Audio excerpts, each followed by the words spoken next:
ہیں سرور رہبر کائنات ہیں سرور رہبر کائنات ہیں سرور اور مولا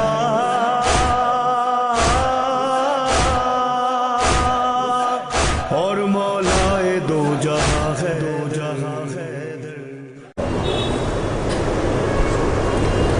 الحمدللہ رب العالمین الرحمن الرحیم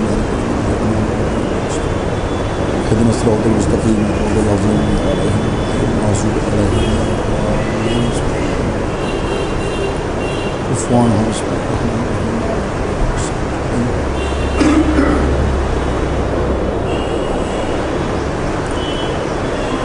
اعوذ باللہ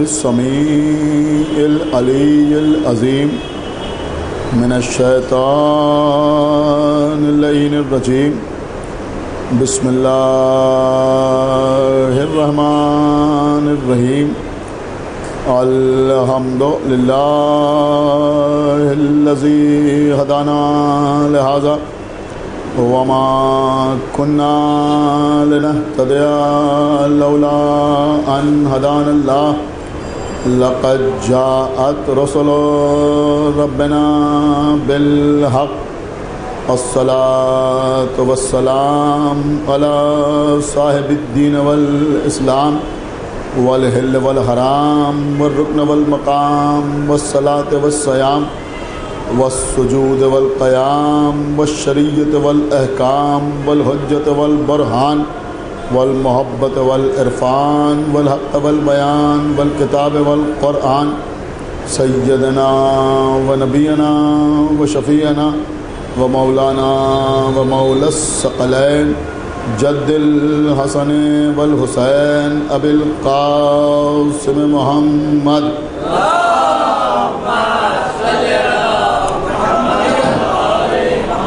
وعلى أهل بيته الطيبين الطاهرين المعصومين المظلومين المنتخبين المنتجبين الذين أذهب الله عنهم الرجس وطهرهم تطهيرا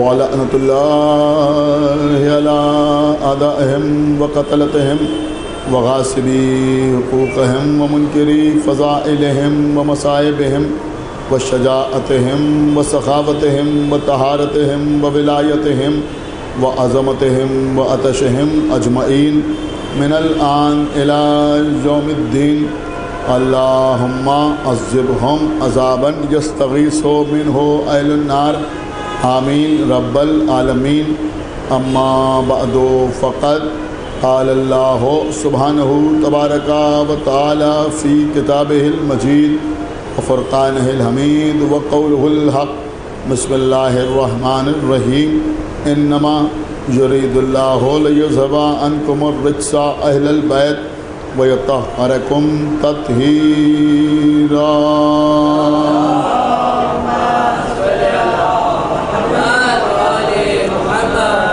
حضرات مسلسل 5 مجالس میں آپ کے سامنے آیت تطہیر کو عنوان قرار دیتے ہوئے گفتگو کا سلسلہ جاری رہا۔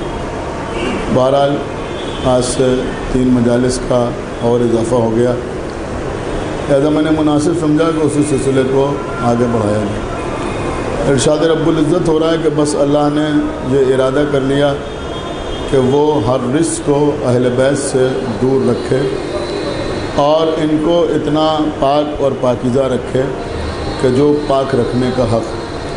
عزیزوں، اس سے پہلے کی مجالس میں نے یہ عرض کرنے کی کوشش کی کہ قرآن مجید کی جتنی آیات ہیں جن کی تعداد 6666 مشہور اور معروف ہے، ان میں قرآن کی کوئی آیت ایسی نہیں ہے کہ جس کے نزول کے لیے اللہ نے اپنے حبیب کو، طٰہٰ کو، یاسین کو، مزمل کو، مدثر کو، بشیر کو، نذیر کو کوئی زحمت دینا گوارا کیا۔ کبھی اللہ نے اپنے حبیب سے نہیں کہا کہ آپ غار سے باہر آ جائیں تو ہم آیت نازل کریں، آپ پہاڑ سے نیچے اتر آئیں تو ہم سورہ نازل کریں، آپ